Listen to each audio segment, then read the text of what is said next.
এই মনেতে রং লাগছে রে তুই খোঁজ নিলি না,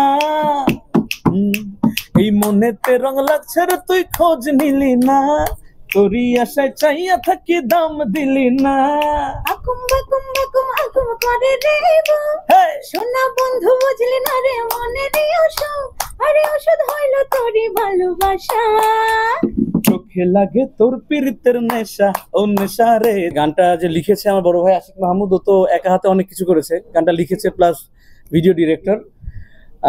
আমাকে আসলে সবাই একটু বেশিরভাগ সময় প্রথম দিকে চিন্তা হচ্ছে দুঃখের গান দিয়ে, আমার শুনে অনেক মানুষ রাত্রে কান্না করতো আর কি। হ্যাঁ, ইন্ডাস্ট্রিতে আমি মানে ঢুকেছিলাম মোটামুটি এইভাবে করে, যে আমার গান শুনে অনেকে কান্না করবে।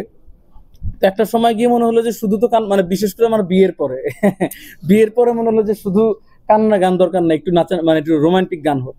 পরবর্তীতে এসে লাস্ট 2 বছরে আমার মনে হয় আমি অনেকগুলো ডান্স ভিডিওর গান দিয়েছি এবং যেটা অডিয়েন্স খুব নিয়েছে। তারই ধারাবাহিকতায় মনে হচ্ছিল যে হ্যাঁ আমি একটা বোম ব্লাস্টিং কিছু করতে চাই, তার জন্য আসলে একটা বড় সাপোর্ট দরকার ছিল। সেই সাপোর্টটা আমাকে দিয়েছে আসলে ব্ল্যাক বক্স মাল্টিমিডিয়া। আমাদের রনি ভাইকে অনেক ধন্যবাদ। রনি ভাই আমাকে এসে বলেছিল যে ভাই একটা এমন একটা গান চাই যেটা দেখে মনে হবে সিনেমার গান এবং সিনেমার একটা ভাইব যেন পাই, এটার জন্য আপনার যা লাগে যা করতে হয় আমি আসি আপনার পেছনে। তো তারপরে আসলে গানটা নিয়ে আমি এবং আমার বড় ভাই আশিক মাহমুদ বসি এবং ডেফিনেটলি গান সিঙ্গার সিলেকশনের ব্যাপারটা যখন আসে আমার প্রথমেই মহুয়ার কথায় মাথায় এসছে, কারণ আমার মনে হয়েছে ওর সাথে যতগুলো গান করেছি সবগুলো গানই সবাই খুব নিয়েছে এবং ওর আর আমার জুটিটা সবাই খুব পছন্দ করে। এবং এই গানটা আসলে মহুয়া যেরকম গাইতে পারতো অনেকেই বোধহয় এরকম গাইতে পারতো না। না, এই জন্য মহুয়াকে আমরা সিলেক্ট করেছি। মহুয়া অনেক ভালো গেয়েছে। আমি আমার জায়গায় চেষ্টা করেছি যে মিউজিকটা একটু মানে সবাই না একটু তামিল ভাইবটা পছন্দ করে, আমি একটু ট্রাই করছি যে ওই ধরনের কিছু করার জন্য যেন একটু খুব মানে রিদমিক হয়, ডান্স বিটের গান হয়। আর এবারে আসতে চাই গানটার ভিডিও নিয়ে। গানটার ভিডিও বড় ভাই তো খুব ভালো মেক করেছে এবং ওর পেছনে ওর যারা শক্তিশালী হাতগুলো ছিল, যেমন গৌরব ভাই অসাধারণ, ওনার ডান্স স্টেপগুলো খুব সবসময় অন্যরকম হয়। আরিয়ান ভাইয়ের ফ্রেমিং নিয়ে কখনো কথা বলি না আমি, উনি অসাধারণ করে। সেট ডিজাইন যিনি করেছেন, আর্ট ডিরেক্টর আমাদের অসাধারণ করেছেন। আমি বরাবরই বলতাম ভাই সচরাচর যেরকম এই ককশিট টকশিট দিয়ে মানুষ সেট বানায় এরকমটা যেন না হয়, এবং উনি আমার কথাটা রেখেছেন, অসাধারণ একটা সেট বানাইছেন। আমার ছোট ভাই আজগর, ওরে আমি সবসময় ছোটটা কথা বলি, ওরে আমি জুনিয়র দেব বলি, সত্যি মানে ওর এক্সপ্রেশন খুবই সুন্দর। আমাদের আরেকজন ছিল জয়শ্রী, ও আসতে পারেনি, তুষার ভাই। হ্যাঁ, এবং আরেকটা ব্যাপার, ফাইনাল আউটপুট যিনি দিয়েছেন ভিডিওতে তুষার ভাই, কালার এবং এডিটিং, উনি বাংলাদেশের আমার মনে হয় এই মুহূর্তে one of the best editor এবং কালারিস্ট। ওনার কালার এত অসাধারণ হয়েছে যে মানে সবাই খুবই ভালো লাগছিল দেখতে। এক কথায় নিজেদের গান নিজেরা বেশি বলা যাবে না, তবে আমি যদি একজন অডিয়েন্স হিসেবে দেখি আমার কাছে মনে হয়েছে আসলে গানটা হয়তো বা একটু সিনেমার গানের মতনই হয়েছে, সিনেমাটা আইটেম গানের মতো।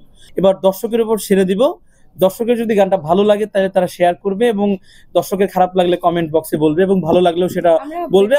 আমরা অবশ্যই নেক্সট টাইম আরো ভালো করার চেষ্টা করব। একটা মিউজিক ভিডিও দেখবে বাট দেখে মনে হবে সিনেমার গান দেখতেছে এবং তারা খুঁজবে যে আসলে কোন সিনেমার গান এটা আমার বিশ্বাস। আর শেখানোর জন্য আমরা অনেক মিউজিক ভিডিও করেছি। এই গানটা আলটিমেটলি সত্যি বলতে আমরা শেখানোর চেষ্টাও করি না, এটা মজা করে। এই গানটা ভাইবটা এরকম যেন গানটা নাচবে, গানটা নিয়ে মানুষ মজা করবে, গানটা বাজায় মানুষ ডান্স করবে। সো এইটাই আমাদের প্রথম মুখ্য উদ্দেশ্য ছিল, শেখানোর উদ্দেশ্য ছিল না আসলে সত্যি বলতে। এবং শিক্ষামূলক আমারই অনেক গান আছে, মহুয়ার অনেক গান আছে, এবং আপকামিং যেসব গান আসবে অবশ্যই চেষ্টা করবো কিছু গানে যেন শিক্ষামূলক কিছু দেওয়ার চেষ্টা করি। আমরা যেহেতু স্টেজ শো করি, স্টেজ শোতে গেলে অডিয়েন্স আমাদের কাছে চিরকুট পাঠায়, ভাই জাদুকরিলা গান, এইটা গান সেটা গান। সো ওই ক্ষেত্রে বলতেই পারে যে গানগুলো গিয়েছে। সো এর আগেও আমার গান, রোমান্টিক গান মানুষ পছন্দ করেছে বলে এই গানটাতে আমার সাহস আছে যে গানটার কোয়ালিটি যেহেতু অনেক ভালো, মানুষ নিশ্চয়ই পছন্দ করবে। নায়িকার ব্যাপারটা তো আমি জানি না, যেমন সিঙ্গারের ব্যাপারটা আমি বলতে পারবো যে আমি মিউজিক ডিরেক্টর, সিঙ্গার কেন আসে নাই, ভিডিও ডিরেক্টর বলবে কেন নায়িকা আসে নাই। হ্যাঁ, নায়িকাকে সবসময় পাইছেন?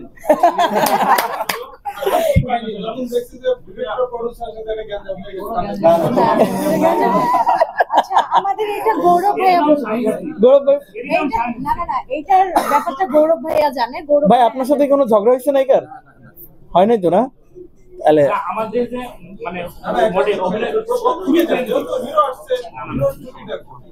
এই প্রশ্নটা উত্তর দিতে হবে, নাহলে কিন্তু উল্টা পাল্টা কি হয়েছে। আমাদের মডেল জাসি খুবই ফ্রেন্ডলি, খুব হ্যাঁ, ভালো কাজ করে আসলে ও একটা কাজে মানে মানুষের তো ঠিক আছে, ওর 8টা বেজে যাবে হঠাৎ করে ও আমাকে মানে সরি বলছে যে ভাই আমার আসতে 8টা বেজে যাবে, কিন্তু এখানে আপনারা আপনি এত মানুষ এত কষ্ট, সবাই বসে আছেন, আমরা আপনাদেরকে অপেক্ষা করাতে চাইনি আসলে। প্রত্যেকেই মানে অসাধারণ ডান্স করছে, কেউ যে ব্যাকআপ আর্টিস্ট বা মানে লিড আর্টিস্ট এটা বোঝা যায় নাই, সবাই মিলেমিশে অসাধারণ পরিশ্রম করে গানটা করেছে। আমার বিশ্বাস আপনাদের সবার গানটা ভালো লাগবে। সবাই একটু শেয়ার করেন গানটা। Thank you so much.